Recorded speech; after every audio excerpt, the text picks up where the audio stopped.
Welcome Beyond Our Focus. I'm Stefan, this is Amanda, and this is Let's Palaver about Wizard and Glass, the fourth novel in the Stephen King saga, The Dark Tower.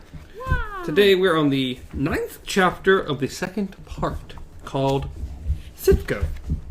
Sitgo. Or Kitgo. Kitgo. No. Probably Sitgo. It's Sitgo. I would bank on it being Sitgo, but yeah, you never know.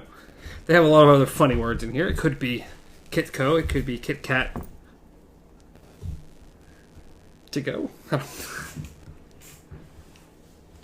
don't know. Kit Kat could own this, okay? It could be his thing. Technically, the G could be a K if it was written in Japanese and it had a little chicka chicka over it. A chicka chicka? Yeah. There's chicka chickas. Yeah. Alright. Here we go. The peddler's moon began to wane. I think it's opposite. I think the chicka chicka has to be removed for it to be a G. But anyways. I have no idea. I don't know. I believe so. Because I want to say it's, ka, ki, ku, ke, ko, and then you put the little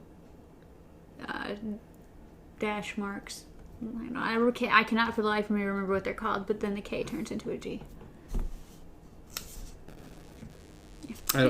I don't know enough. It would take the hottest, fairest part of the summer with it when it went. On an afternoon, 4 days past the full, the old Mazo? I forgot to look it up. From Mayor's house. I would assume maybe McGill gardener, had been, landscaper, gardener, some kind of help. Some kind of help. I don't know. McGill had been there long before Hartthorn's time, and would likely be there long after Thorn had gone back to his ranch. Showed up at the house Susan shared with her aunt. He was leading a beautiful chestnut mare by a neck. By a neck, huh? Or by a hack. It would be a hack. That's not a neck. Hack doesn't make a lot more sense, but okay. It was the second of the 3 promised horses, and Susan recognized Felicia at once. The mare had been one of her childhood favorites. Susan embraced Miguel and covered his bearded cheeks with kisses. The old man's wide grin would have showed every tooth in his head if he had any left to show. Gracias, gracias. 1,000 thanks, old father, she told him. De nada. I don't know all these fancy words. I know de nada is Spanish. I do know that much. I believe it's you're welcome. It might be. Sandy would know. Instantly. But I don't. I will place my money on you're welcome. Okay, he replied. This is probably a good bet. And handed her the bridle. It is the mayor's earnest gift. Mm-hmm. Mm-hmm. And pretty much that kind of solidified it for her. Like, before it was just... She could kind of daydream her way through this entire situation, but the more gifts she's getting and the more attention he's paying to her, it's just getting more real as the time goes on. Yeah. It says, Felicia was no more a gift than Pylon had been.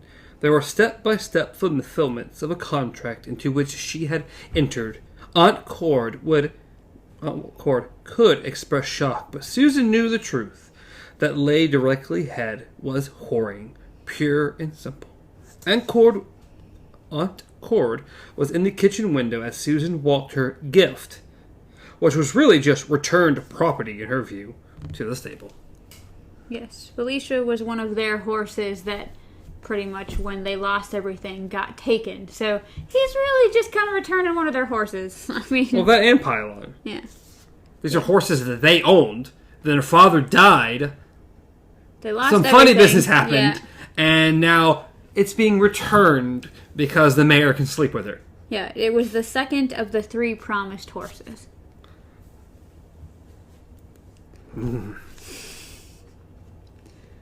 But yes, and then of course her aunt decided to call out something cheery and like, oh, it'll keep you busy, it'll keep your mind off things, and Susan is like, she really wanted to say something. She really, really wanted to say something. But ever since the shouting match, they've kept peace for the most part. Because often silence is best, her father had told her, when at age 10 or so she had asked him why he was always so quiet. The answer had puzzled her then, but now she understood better. You know, people don't like silence either. Okay. They don't like when you're loud, and they don't like when you're silent. Well, it seems to do well for her aunt, at least. Cord can be silent forever, for all I care. Just stay silent. So she stables Felicia next to Pylon, and then realizes that, of course, Thorin had put these gaudy silver horseshoes on her, and she's like, no. So she decides to go to Hookie's stable and fancy library. And it says, feeling the leather bag bang against her hip brought back her father in a way so fresh and clear that grief pricked her again and made her feel like crying.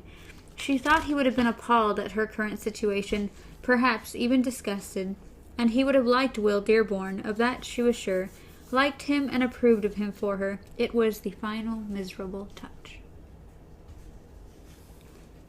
I'm sure if your dad was still alive, you wouldn't be in this situation. The whole situation wouldn't exist. It'd be very different.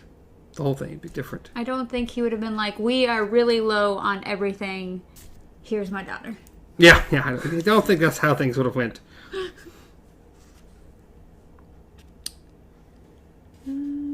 So yes, she ends up in Hookie's, is it Hookie? I assume Hookie's stable and smithy. Something along those lines. Yeah. Got a weird name. It says,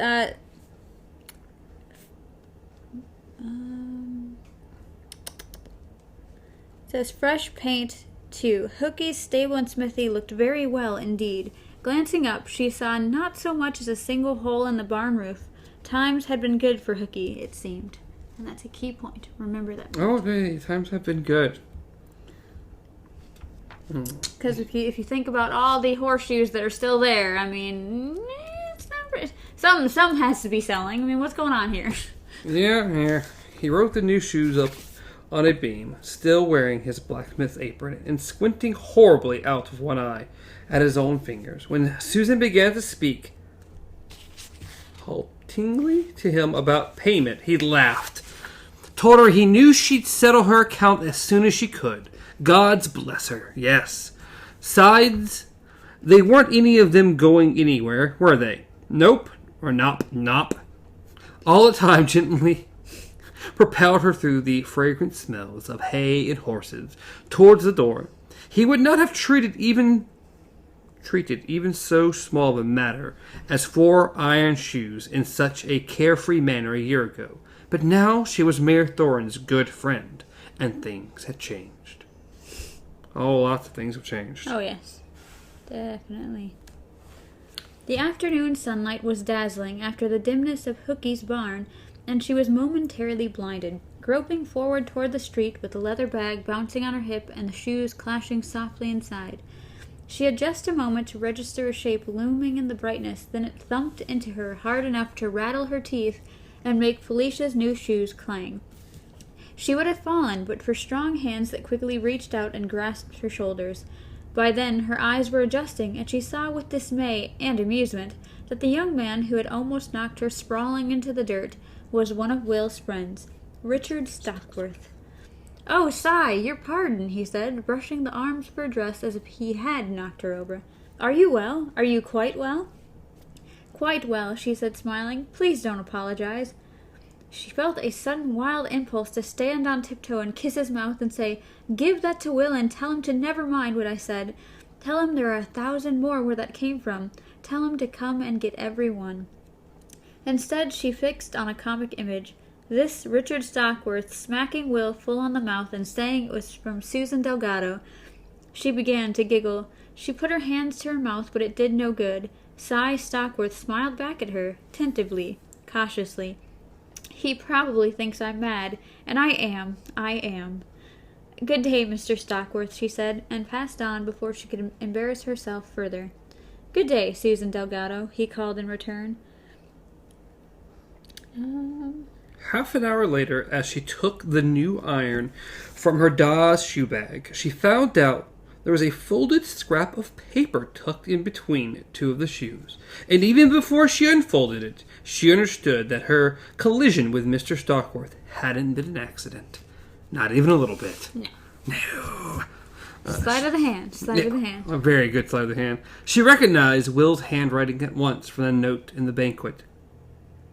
Yeah. Susan. Bouquet. Yep, that would make more sense than banquet. And the bouquet.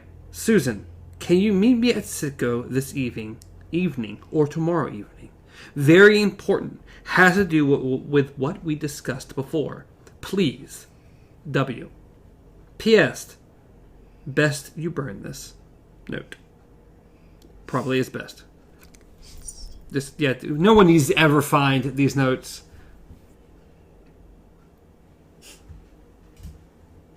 It's proper. It's proper. She burned it at once, and as she watched the flames first flash up and then die down, she murmured over and over the one word in it which had struck her the hardest. Please.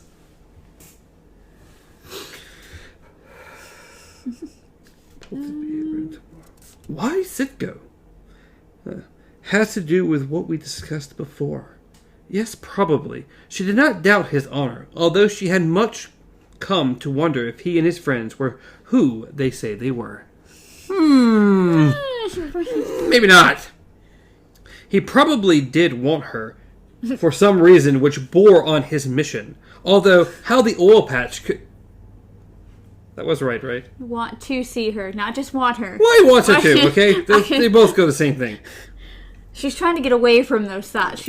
They're all in here. Although how the oil patch could have anything to do with too many horses on the drop, she did not know. But there was something between them now, something sweet and dangerous. They might start off talking, but would likely end up kissing. And kissing would just be the start. Knowing didn't change the feeling, though. She wanted to see him, needed to see him.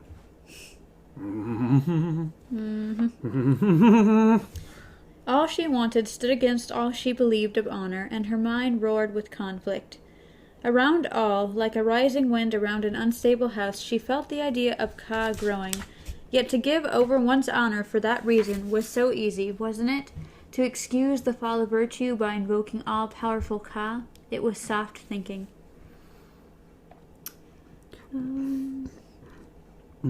She had never been a religious girl, had little faith in the dim gods of Midworld. So at the last of it, with the sun gone and the sky above its point of exit going from red to purple, she tried to pray to her father. And the answer came, although whether from him or from her own heart, she didn't know. Let Ka mind itself, the voice in her mind said. It will, anyway.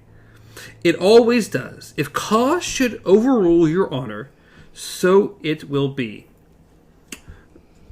In the meantime, Susan, there's no one to mind it but yourself. Let Ka go and mind the virtue of your promise, hard as that may be. All right, she said. In her current state, she discovered that any decision, even one that would cost her another chance to see Will, was a relief. I'll honor my promise. Ka can take care of itself. So pretty much she's like, I'm just going to stick to what I originally agreed to. This is my contract. This is my honor. But if it happens, it happens. The next day was Sunday, the traditional cowboy's day of rest. Roland's little band took this day off as well.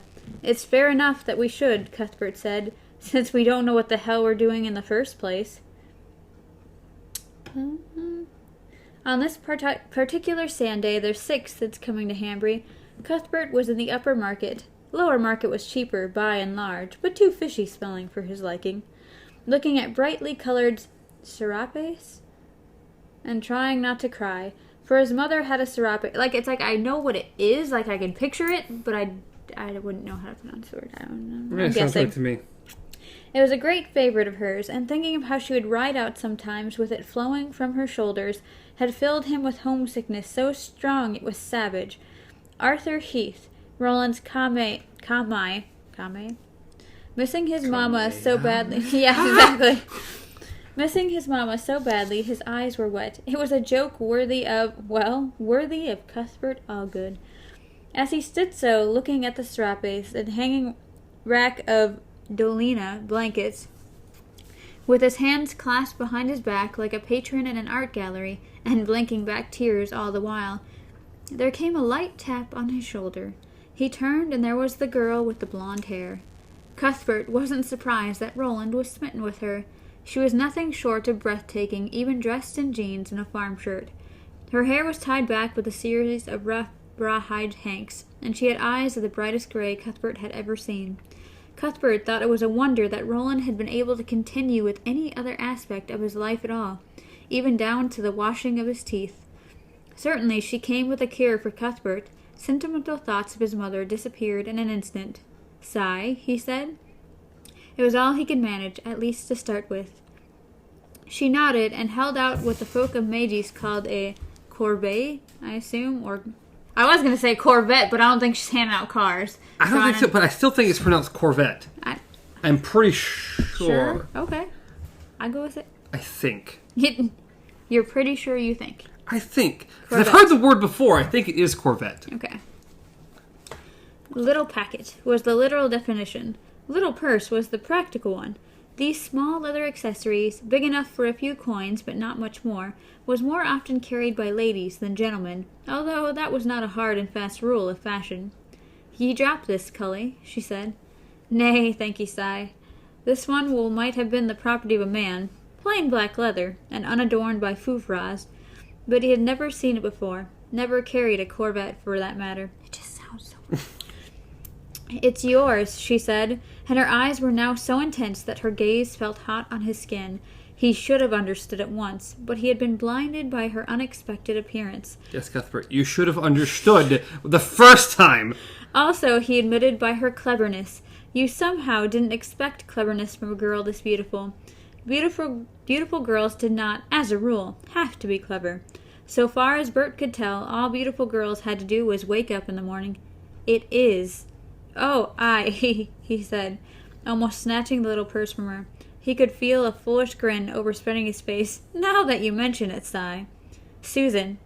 Her eyes were grave and watchful above her smile. "Let me be Susan to you, I pray." "With pleasure. I cry your pardon, Susan. It's just that my mind and memory, realizing it's Sunday, have joined hands and gone off on a holiday together. Eloped, you might say, and left me temporarily without a brain in my head." He might well have rattled on like that for another hour. He had before, to that both Roland and Elaine could testify. But she stopped him with an easy briskness of an older sister. "I can easily believe ye have no control over your mind, Mr. Heath, or the tongue hung below it. But perhaps you'll take better care of your purse in the future. Good day." She was gone before he could get another word out. You dropped it, Cuthbert! "It's yours. This is yours." Come on, use your brain, Cuthbert, for just a moment. I understand it. I mean, got all kind of secret letters going back and forth. Get the point. At least he got it on the second time. Otherwise, it's like, you see, it has your name written on it. Right here, it says whatever his name is. Is he Richard? I always forget. No, he's Arthur. Arthur Heath. I always forget who's who. Always. So she ran into Elaine. Yeah, Elaine earlier. Okay. Got it. I forget. I got mixed up. Again, I get their names mixed up. Will's the only one. Will. I can get his, but because we see him so often. But Arthur and Richard and I don't know who's who. And then half the time they're saying Cuthbert and Elaine. Exactly. So many names, so little time. I don't know. Like, we're done. Bert found Roland where he so often was these days, out on the part of the drop that was called Town Lookout by many of the locals. It gave a fair view of Hanbury, dreaming away its Sunday afternoon in a blue haze. But Cuthbert rather doubted the Hanbury view was what drew his oldest friend back here time after time. He thought that its view of Delgado's house was the more likely reason. And I would guarantee that's the We're gonna exact go with reason. the ding, ding, ding. And every time I see Sunday, I keep wanting to say Sunday. Yeah, because it should be Sunday. I guarantee that's what day it is, but we're calling it Sunday. This day, Roland was with Elaine, neither of them saying a word. Cuthbert had no trouble accepting the idea that some people could go long periods of time without talking to each other, but he did not think he would ever understand it. You gotta keep talking. He came riding up to them at a gallop, reached inside his shirt, and pulled out the Corvette. From Susan Delgado. She gave it to me in the upper market. She's beautiful. And she's also a willy as a snake. I say that with utmost admiration. Roland's face filled with light and life. When Cuthbert tossed him the Corvette, he caught it in one hand and pulled the lace tie with his teeth. Inside, where the traveling man would have kept his few scraps of money, was a single folded piece of paper. Roland read this quickly, the light going out in his eyes, the smile fading off his mouth. Oh, Yeah. poor Roland. It's bad news. Hey, shut your face. This is little Roland, okay? Little Roland. Elaine handed him the note. It was only a single line, 2 sentences. It's best we don't meet. I'm sorry. Cuthbert read it twice, as if rereading it might change it, then handed it back to Roland. Roland put the note back in the Corvette, tied the lace, and then tucked the little purse into his shirt. Cuthbert hated silence. Cuthbert hated silence worse than danger. It was danger to his mind, but every conversational opening he tried in his mind seemed callow and unfeeling. Given the look of his friend's face, it was if Roland had been poisoned. Cuthbert was disgusted at the thought of the lovely young girl bumping hips with that long, I don't know why I said old, hips with that long and bony mare hamper. It would have worked too, yes. But the look on Roland's face now called up stronger emotions, for that he could hate her. At last, Elaine spoke, almost timidly. And now, Roland, shall we have a hunt out there at the old patch without her? Cuthbert admired that. Upon first meeting him, many people dismissed Elaine Johns, as something of a dullard. That's a fun word, too. That was very far from the truth. Now, in a diplomatic way, Cuthbert could never have matched. He had pointed out that Roland's unhappy first experience with love did not change their responsibilities. No, it did not. And Roland responded, raising himself off the saddle horn and sitting up straight. The strong golden light of the summer's afternoon lit his face in harsh contrast, and for a moment that face was haunted by the ghost of the man he would become. Cuthbert saw that ghost and shivered, not knowing what he saw, only knowing that it was awful. The big coffin hunters, he said. Did you see them in town? Jonas and Reynolds, Cuthbert answered. Still no sign of DePape. I think Jonas must have choked him and thrown him over the sea cliffs in a bit of pique after that night in the bar. Roland shook his head. Jonas needs the men he trusts too much to waste them. He's as far out on thin ice as we are. No, DePape's just been sent off for a while. Sent where? Elaine asked. Where? Okay. Where he'll have to shit in the bushes and sleep in the rain if the weather's bad. Roland laughed shortly without much humor. Jonas has got DePape running our back trail, more likely than not. Good on you, Roland. Good on you. Very smart there, aren't you, Roland? You're a clever fella. That's why you're the leader here. We'll wait a little bit longer, he said. Perhaps she'll change her mind. Roland, Elaine began, and his tone was deadly in its gentleness. Roland raised his hands before Elaine could go on. Doubt me not, Elaine. I speak as my father's son. All right. Elaine reached out and briefly gripped Roland's shoulder. As for Cuthbert, he reserved judgment. Roland might or might not be acting as his father's son. Cuthbert guessed that at this point, Roland hardly knew his own mind at all. Do you remember what Court used to say was the primary weakness of maggots such as us? Roland asked with a trace of a smile. You run without consideration and fall in a hole. Elaine quoted in a gruff imitation that made Cuthbert laugh aloud. Roland's smile broadened a touch. Aye, they're words I mean to remember, boys. I'll not upset this cart in order to see what's in it. Not unless there's no other choice. Susan may come around yet, given time to think. I believe she would have agreed to meet me already, if not for other matters between us. Mm-hmm. You know what, Roland? I think you're still a little blinded by love. That's what I think. I wish our fathers hadn't sent us, Elaine said at last, although it was Roland's father who had sent them. All three knew it. We're too young for matters such as these. Too young by years. We did all right that night in the rest, Cuthbert said. That was training, not guile. And they didn't take us seriously. That won't happen again. No. No, it will not.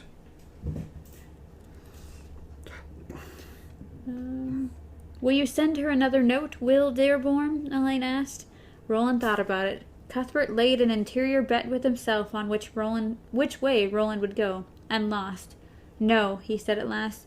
We'll have to give her time, hard as that is, and hope her curiosity will bring her around. And then we have the giant paragraph about how she worked herself to the bone so she could try to sleep. Yeah, pretty much. So, it didn't work. Finally, she reached the conclusion Roland had already come to. If there had been no attraction for her in those eyes of his, or the touch of his hands and lips, she would have agreed in a flash to the meeting he wanted, if only to set her troubled mind to rest. At this realization, relief overspread her, and she was able to sleep. Yeah, pretty much, because one of the things she was thinking of, besides, of course, Will Dearborn, was her father really murdered? And it just kept bothering her, and then she realized that if not for the fact that she was attracted to Roland and Roland was attracted to her, she would have instantly agreed to it so that she could find out more information about what's going on. And so she's like, you know what? I can do this. Hello there, little coffin hunters. He cried cheerfully and made a bow which was an amusingly good imitation of their own. Cuthbert particularly enjoyed seeing such a bow done in gardening sandals. How be you? Well, I'm hoping, so I do. Right as rain barrels. Sure, Cuthbert said, but none of us enjoy being called little coffin hunters. So maybe you could just play soft on that, all right? Aye, Shimmy said, as cheerful as ever. Aye, Mr. Arthur Heath. Good fellow who saved my life. He paused and looked puzzled for a moment, as if unable to remember why he had approached them in the first place. Then his eyes cleared, his grin shone out, and he held a packet out to Roland. For you, Will Dearborn. Really? What is it? Seeds, so they are. From you, Shimmy? Oh, no. Roland took the packet, just an envelope, which had been folded over and sealed. There was nothing written on the front or back, and the tips of the fingers felt no seeds within. Who from, then? Can't remember, said Shimmy, who then cast his eyes aside. His brain had been stirred just enough. Roland reflected so that he would never be unhappy for long.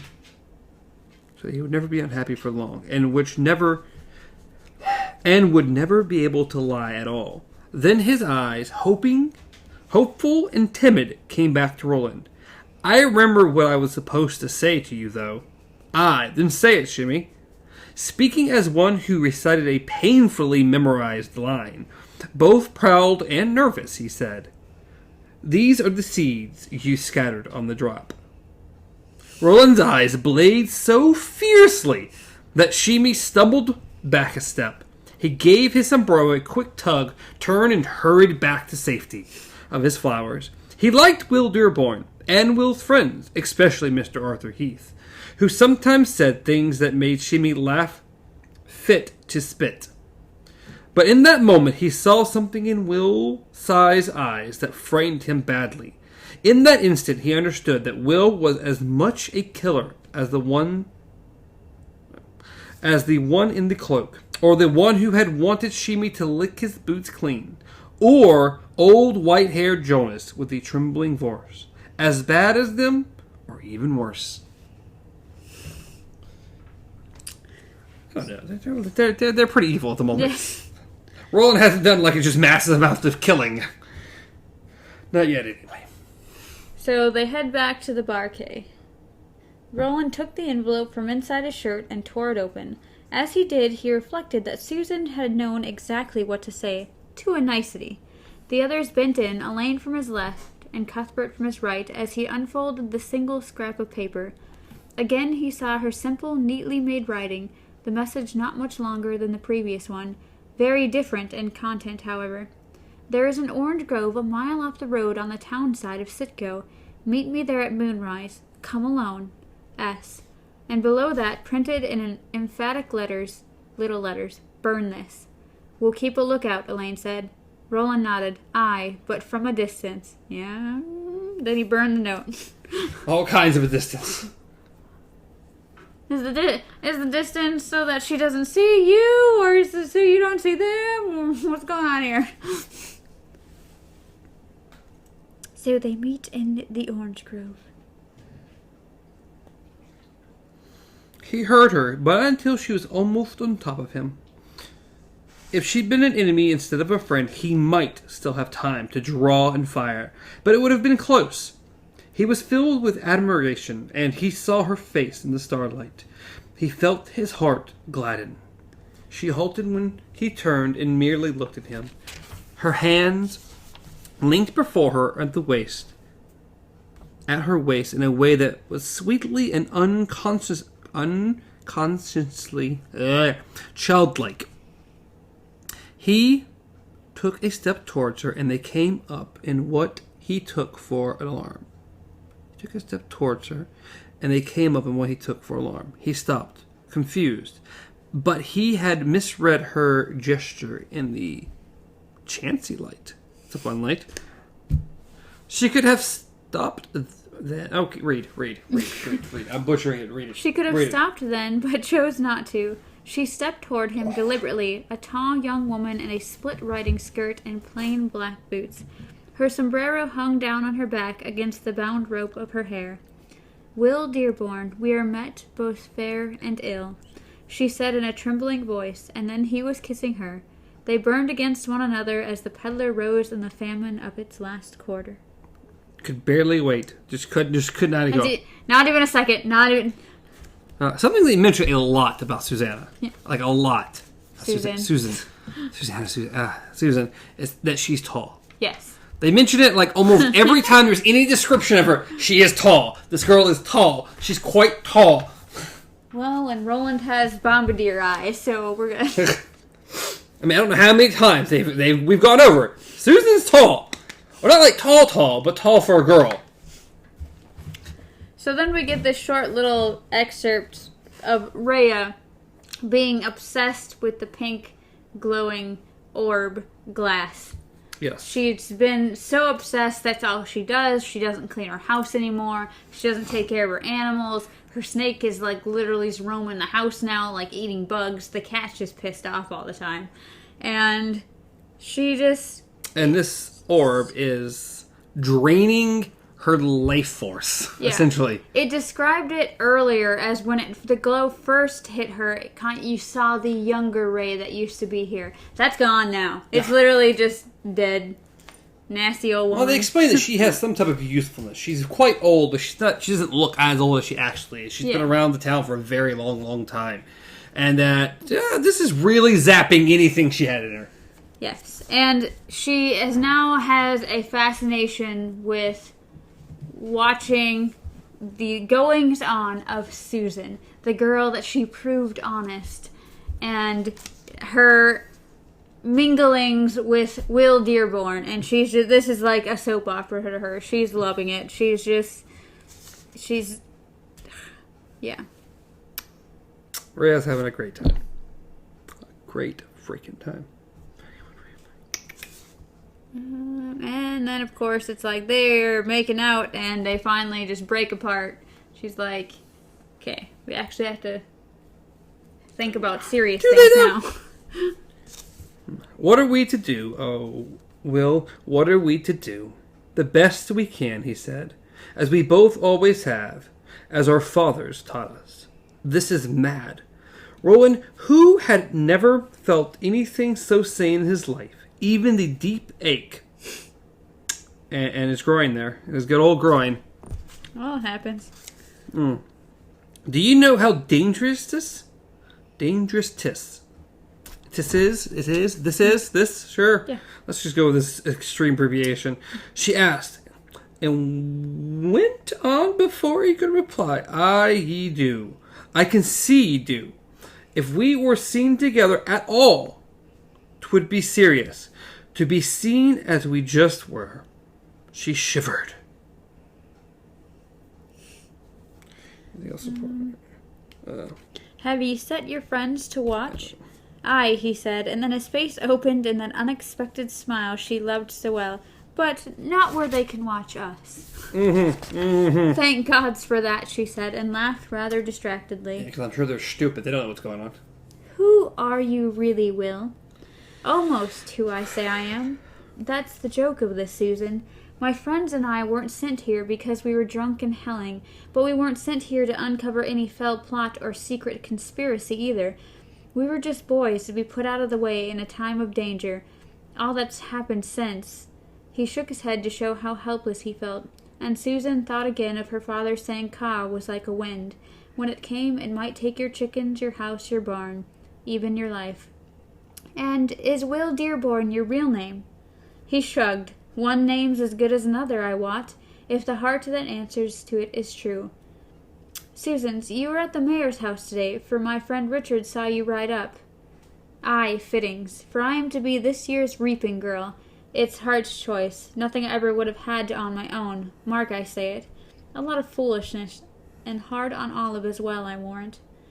You will make the most beautiful reap girl that ever was. And then we get a description of how Reaping. There's...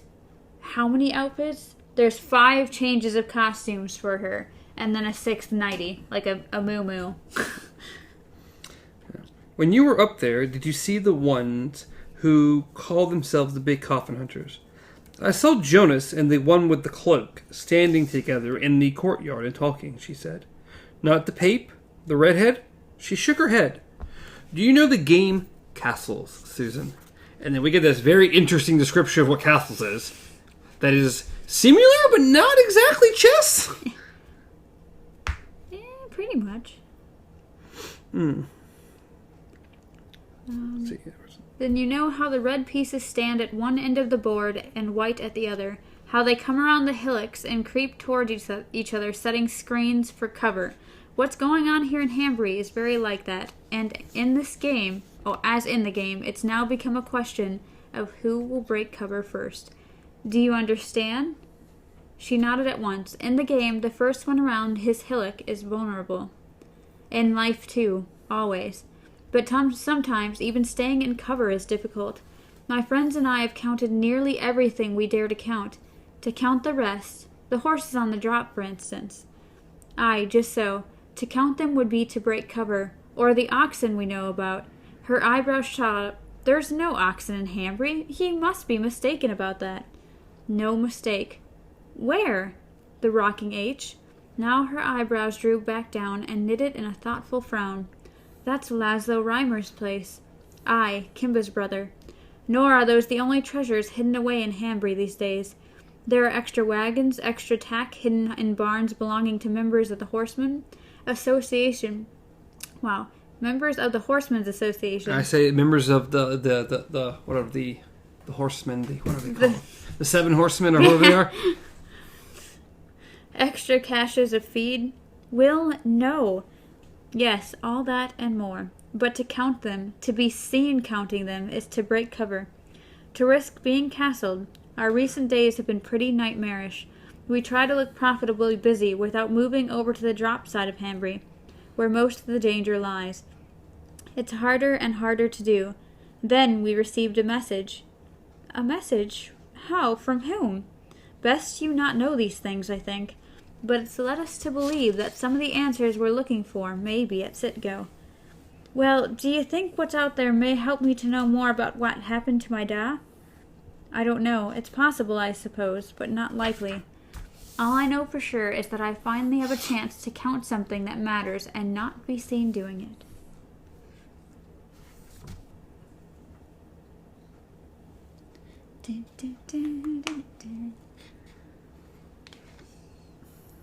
So yes, the one thing that she talked herself into, the whole, well, he might actually have answers about my dad's death that I need to know, so I can look past the whole thing that I want him. Mm-hmm. So that's why I'm going to go see him. Yeah, they've already kissed once. And Roland's like, most likely you're not going to find anything in this particular place, but... With my dad, he were always interested in the old people, and my Aunt Cord always said he'd come to a bad end, meddling in their leavings. She swallowed hard, and he did come to a bad end, although I doubt it were the old people responsible. Poor Da. Yeah, I get the feeling it wasn't. Yeah. Just throw it out. I just like how it's, they had reached a smooth wire fence. Beyond it, the gantries of the oil wells stood against the sky like sentinels the size of Lord Perth. How many had she said were still working? 19. Oh, yeah. 19. 19. Always 19. It has to be 19. The sound of them was ghastly. The sound of monsters being choked to death. Of course it was the kind of place that kids dared each other to go into. A kind of open-air haunted house. Let's go. But you have to do this. You understand what these were? He asked Susan, tapping one of the cylinders. Aye. When there was electricity, some went through here. She paused and added shyly, "It's how I feel when you touch me." Of course. Thank you, Susan. This is what we needed. It'd be like you. And then he kisses her cheek. It's like, for someone who is like, okay, we can't do this. We can't do this. We can't do this. She's the one sitting there, like, just throwing out. Yeah, we get a lot more answers here towards the end of the chapter. Yeah, I know. Mm-hmm.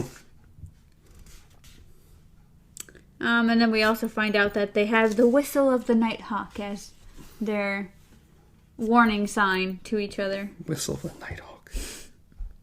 The first time the gas jet flared ahead of them, Will spat a curse under his breath, an obscenely energetic one she hadn't heard since her father died, and dropped the hand not holding hers to his belt.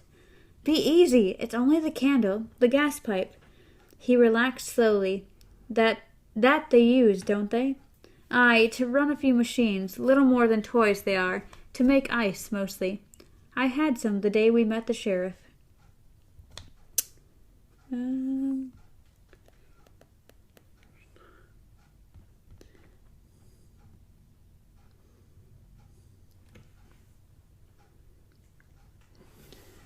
they point out an old shed. Yeah. There were useful things in there when my dad was a child, she said. Paper and such, even a few ink writers that would still work. For a little while, at least, if you shook them hard. She pointed to the left of the building. Where there was a vast square of crumbled paving, and a few rusting hulks that had been the old people's weird horseless mode of travel. Vehicle. Yeah, the vehicles don't exist anymore. It's still weird. I don't know. I still find it weird about this place is that all this remnants of what was, and no one's like really figured out how to make things work or understands it very well. I mean, it's like the world just started over pretty much. It did, but all the stuff was still there. It's weird to me. It's like Arthur Weasley asking Harry, "What's the purpose?" No, their world never makes any sense. Nothing about that makes sense. What is the purpose of a rubber duck? Okay. No, there's a lot of things about that doesn't make sense. I'd go on a whole tirade about that. But yes, so mode of travel. Yeah. There we go. Once there were things over there that looked like gas storage tanks, only much, much larger, like huge silver cans. They were. They didn't rust like those that are left. I can't think of what became of them, unless someone hauled them off for water storage. I never would. 'Twould be unlucky, even if they weren't contaminated. Of course it'd be unlucky. She turned her face up to his, and he kissed her. Again. I mean, this whole the Citgo oil pack is just foreplay the whole time. Probably. Oh, Will, what a pity this is for you. What a pity for the both of us, he said, and then passed between them one of those long and aching looks of which only teenagers are capable. They looked away at last, walked on again, hand in hand. What's this, he asked. The pipe that took the ill to yon building, I reckon. It means nothing. 'Tis been dry for years. He dropped to one knee, slid his hand carefully into the space between the concrete sleeve and the pipe's rusted side. She watched him nervously, biting her lip to keep herself from saying something which would surely come out sounding weak and womanish. Womanish? What if they were biting spiders down there in the forgotten dark? Or what if his hand got stuck? What would we do then? Oh my god! Roland gets taken out by a black widow. That's what it is. There's his end right there. Of that latter there had been no chance. She saw when he pulled his hand free, it was slick and black with oil. Dry for years, he asked with a little smile. She could only shake her head bewildered. Mm-hmm. And then, of course, they climb over a fence, and he notices, or she notices, that his hand's placement are a little too friendly for just helping over the fence. But if he doesn't stop, the top of my head will explode like the candle. I said just massive amounts of foreplay this entire time. Danger and excitement and... Another of those long glances passed between them as they stood on the far side of the gate, and then they went down the hill together. As they walked, she noticed an odd thing. Many of the pines had been stripped of their lower branches. The hatchet marks and scabs of pine resin were clear in the moonlight and looked new. She pointed this out to Will, who nodded but said nothing. There were tracks here, very big ones. Only one thing could have made them. Oxen, she said. Aye, they came from there. He pointed at the place where the pipe ended. And they go, he turned on the soles of his boots, still hunkering, and pointed back towards the slope where the wood started. Now that he pointed them out, she easily saw what she should have seen at once. Horseman's daughter that she was. A perfunctory? Yes. That's a fun, I don't even know that word. Effort that had been made to hide the tracks and the churning up ground where something heavy had been dragged or rolled. Time had smoothed away more of the mess, but the marks were still clear. She even thought she knew what the oxen had been dragging, and she could see that Will knew as well. I wonder what they were. They were shallow. It had been a dry summer by and large, and the ground was nearly as hard as concrete, but they were there. To still be able to see them all meant that some goodly amount of weight had been moved, and of course, why else would oxen be needed? Look, Will said as they neared the hem of the forest at the foot of the slope. She finally saw what had caught his attention, but she had to get down on her hands and knees to do it. How sharp his eyes were, almost supernaturally so. There were boot tracks here, not fresh, but they were a lot lower than the tracks of the oxen and the wheel ruts.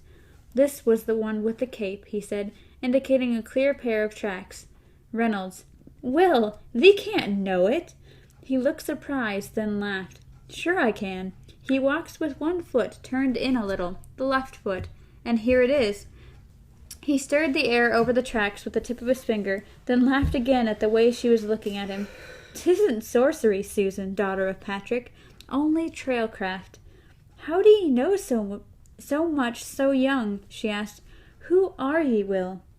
He stood up and looked down into her eyes. He didn't have to look far, for she was tall for a girl. We have to make sure you know this. My name's not Will, but Roland, he said, and now I've put my life in your hands. That I don't mind, but mayhap I've put your own life at risk as well.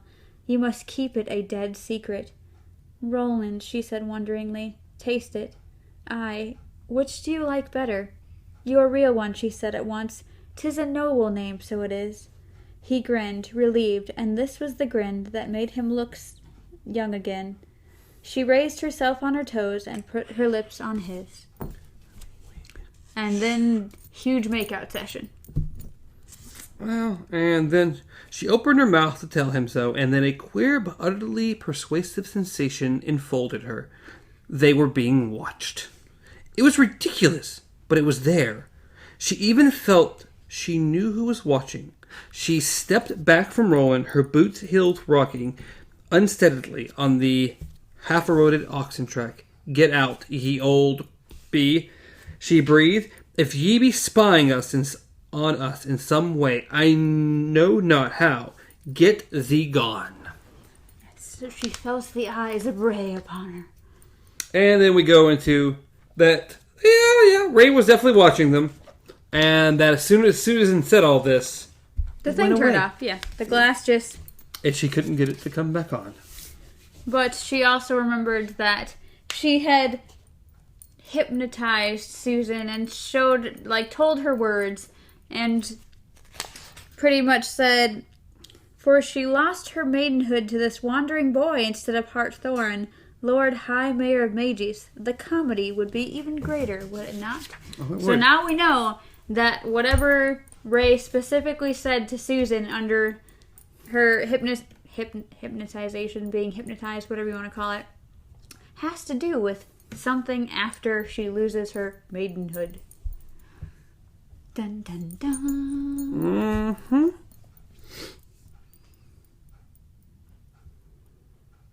Mm-hmm.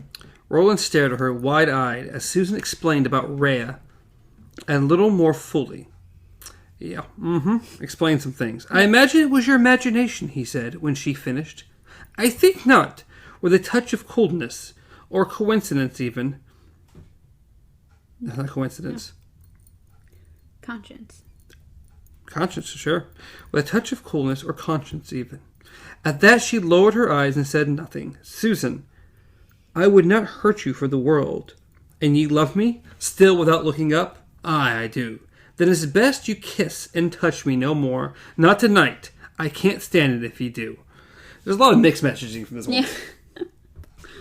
A lot of mixed messaging.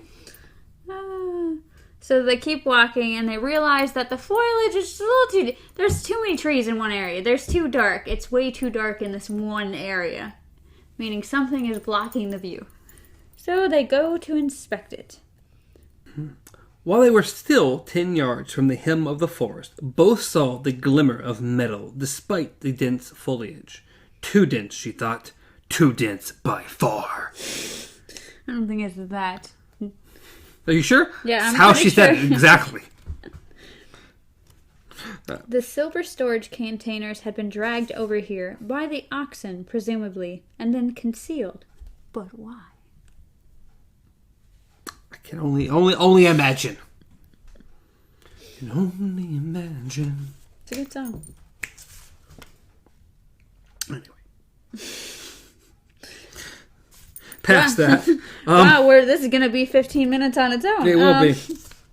Behind the camouflaging bows, the tankers had been as neatly lined up as toy soldiers at the end of the day. And Susan at once saw one reason why they had been hidden. They had been re-equipped with wheels, well made, ones of solid oak, which came high as her chest. And she's tall, so these are big wheels. Each had been rimmed with a thin iron strap. The wheels were new. So were the straps and the hubs that had been custom made. Susan knew only one blacksmith in the baronies capable of such fine work. Brian Hookey. Brian, we know where you... So, where all this remember money when come I told from. you that you needed to remember something? Yeah. This is it. To whom she had gone for Felicia's new shoes. Brian Hookey, who had smiled and clapped her on the shoulder like a compadre when she had come in with her shoe bag hanging over her hip. Brian Hookey, who had been one of Pat Delgado's best friends. She recalled looking around and thinking that times had been good for Cy Hookie, and of course she had been right. Work in the blacksmithing line had been plentiful. Hookie had been making lots of wheels and rims, for one thing, and someone must have been paying him to do it. Eldred Jonas was one possibility. Kimber Reimer, even better one. Hart? She simply couldn't believe that. Hart had his mind, what little there was of it, fixed on other matters this summer. Yeah, I'm getting him some Susan Delgado. There was a kind of rough path behind the tankers. Roland walked slowly along it, pacing like a preacher with his hands clasped at the small of his back, reading the incomprehensible words writ upon the tankers' rear decks. Citgo, Sonoco, Exxon, Conoco. He paused once and read aloud haltingly, "Cleaner fuel for a better tomorrow." He snorted softly. Rot. This is tomorrow. Roland, Will, what are they for? He didn't answer at first, but turned and walked back down the line of bright steel cans. 14 on this side of the mysteriously reactivated oil supply pipe, and she assumed a like number on the other. As he walked, he rapped his fist on the side of each. The sound was dull and clunky. They were full of oil from the Citgo oil patch. They were trigged quite some time ago, I imagine. I doubt if the big coffin hunters did it all themselves, but they no doubt oversaw it.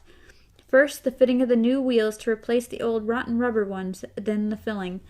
They used the oxen to line them up here at the base of the hill, because it was convenient, as it's convenient to let the extra horses run free out on the drop. Then, when we came, it seemed prudent to take the precaution of covering these up. Stupid babies we might be, but perhaps smart enough to wonder about 28 loaded oil carts with new wheels. So they came out here and covered them. Jonas, Reynolds, and DePape? No, Reynolds and DePape, because Jonas went into a party. Yeah, he went to the party and said, "Y'all got this." Yeah. But why? What are they for? For Farson. For the good man. The affiliation knows he's found a number of war machines. They come either from the old people or from some other where. Yet the affiliation fears them not because they don't work. They're silent. Some feel Farson has gone mad to put his trust in such broken things. But mayhap they're not broken? Mayhap they only need this stuff, and mayhap Farson knows it. Roland nodded. This doesn't work in our machines. It's been tried. It clogs them. My folk in the inner crescent know that as well, and count on it. But if Farson has gone to this trouble, and split aside a troop of men to come and get these tankers, as we have word he has done, he either knows a way to thin it to usefulness, or he thinks he does. If he's able to lure the forces of the affiliation into a battle in some close location where rapid retreat is impossible, and if he can use machine weapons like the ones that go on treads, he could win more than a battle. He could slaughter 10,000 horse-mounted fighting men and win the war. But surely your fathers know this. Roland shook his head in frustration. How much their fathers knew was one question. What they made of what they knew was another. What forces drove them, necessity, fear, the fantastic pride which had also been handed down, father to son, along the line of Arthur Eld, was yet a third. He could only tell her his clear summarized. I think they daren't wait much longer to strike Farson a mortal blow. If they do, the affiliation will simply rot out from the inside, and if that happens, a good deal of Midworld will go with it. But surely even Farson must know, understand, the ways of the old people are the ways of death. Everyone knows that, so they do. Roland of Gilead found himself remembering a cook named Hax, dangling at the end of a rope while the rooks pecked up scattered breadcrumbs from beneath the dead man's feet. Hax had died for Farson, but before that he had poisoned children for Farson. Death, he said, is what John Farson's all about. Mm-hmm. Good old John Farson. The good man. The good man. Yeah, I don't know how good he is. In the orchard, again, it seemed to the lovers, for so they now were, in all but the most physical sense, that hours had passed, but it had been no more than 45 minutes of lots of foreplay. Summer's last moon, diminished, but still bright, continued to shine above them. So they get confused, they step towards each other, they step back, they don't know what to do. They're like, do we hold hands? Do we touch each other? Do we not touch each other? I don't know what we're doing anymore. It says, and here was the most horrible thing of all. Strong as the wind of Ka might be, it appeared that honor and the promises they had made would prove stronger. What will ye do now? She asked through dry lips. I don't know. I must think and I must speak with my friends. Will you have trouble with your aunt when you go home? Will she want to know where you've been and what you've been doing? Is it me you're concerned about, or yourself and your plans, Willie? He didn't respond, only looked at her. After a moment, Susan dropped her eyes. I'm sorry, that was cruel. No, she'll not tax me. I often ride at night, although not often so far from the house. She won't know how far you've ridden? Nay. And these days we tread carefully around each other. It's like having 2 powdered magazines in the same house. To which she touches his face. This'll have no good end. Which, if you keep saying that... Don't say that, Susan. I do. I must. But whatever comes, I love thee, Roland. He took her in his arms and kissed her. When he released her lips, she put them to his ear and whispered, If you love me, then love me. Make me break my promise. For a long moment, when her heart didn't beat, there was no response from him, and she allowed herself to hope. Then he shook his head, only the one time, but firmly. Susan, I cannot. Is your honor so much greater than your professed love for me, then? Aye, then let it be so. She pulled out of his arms, beginning to cry, ignoring his hand on her boot, and as she swung up into the saddle, his low call to wait as well. Girlie, you've been saying no, no, no, no all night. If you come up, you make me break my promise. You do that because I'm not going to do it, but you need to do it. So she rides away crying, and he's calling after her. She keeps going, and then she touches her face and realizes that her hand's wet. So he had been crying too. Girlie, girlie, girlie. And Roland just kind of wanders for the rest of the night. Around 3:00 o'clock, as he was about to turn for the barquet, he heard the rapid drumming of hoofbeats on the main road, approaching from the west. Without thinking about why it seemed so important to do so, Roland swung back in that direction, then brought Rusher to a stop behind the high line of the run-to-roid hedges. For nearly 10 minutes, the sound of the hoofbeats continued to swell, sound carried far in the deep quiet of the early morning. And that was quite enough time for Roland to feel he knew who was riding towards Hanbury, hell for leather, just 2 hours before dawn. Nor was he mistaken. The moon was down, but he had no trouble even through the brambly intersticts of the hedge, recognizing Roy de Pape. By dawn, the big coffin hunters would be 3 again. Roland turned Rusher back to the way they had been heading and rode to rejoin his friends. So de Pape is back with the information that Roland is Roland, son of Stephen, line of Arthur Eld, and a gunslinger. Yep. He's back with that knowledge. Susan now knows Roland's name.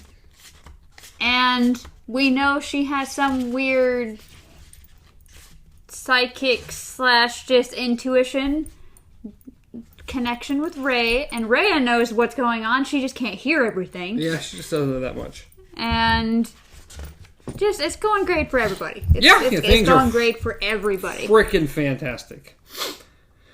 So, yeah. That's the end of Chapter 9. Next time will be Chapter 10, Bird and Bear and Hare and Fish.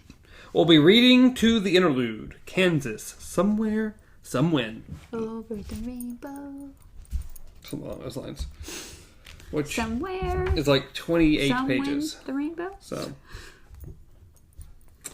fun stuff. And we have a chick who doesn't know what she wants. No, she knows what she wants. She wants Roland to do all the work for her. She doesn't want person. She won't break her vow, as she said like 14 times. But she wants Roland to make her break her vow. To which he is being a gentleman. He's trying hard not to. Real hard.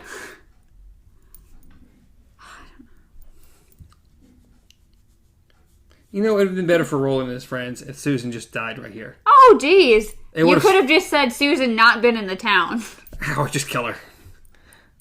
If Ray had just killed her at the night of the honesty test. And be like, oh, well, Roland, look at that. You had a great time. Y'all figured things out. Good for y'all. Handle things.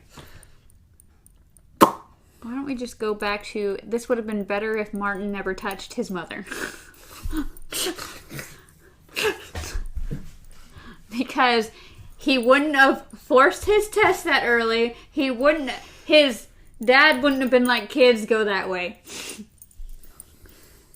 And fine. Regardless. Yeah, regardless. Are you chittering? Well, hope you all enjoyed. If you did, leave a comment down below. Leave a like on the video. Subscribe to the channel because we'd appreciate that. Go check out the rest of the books if you haven't been following along with us. If you have been, keep doing so. We're going to keep doing this. This is pretty awesome. We'll get through these books in 3 or 4 years. It'll be all right. 3 or 4 years. Maybe faster than that. Maybe slightly faster than that. What? But as always, you can reach me at Stars Untraveled. Reach Amanda at KZ Pup. Reach the show at Beyond Our Focus, everywhere, including YouTube and podcast services around the globe. Maybe. Midworld. If you find a way to Midworld, Just find the door. Let Susan. me know. Just so. Stay away from her. Susan. She's death. She is death. Puppy agrees. I don't know. I think Puppy wants to go outside. But Don't say words. Bye. till next time, long days and pleasant nights.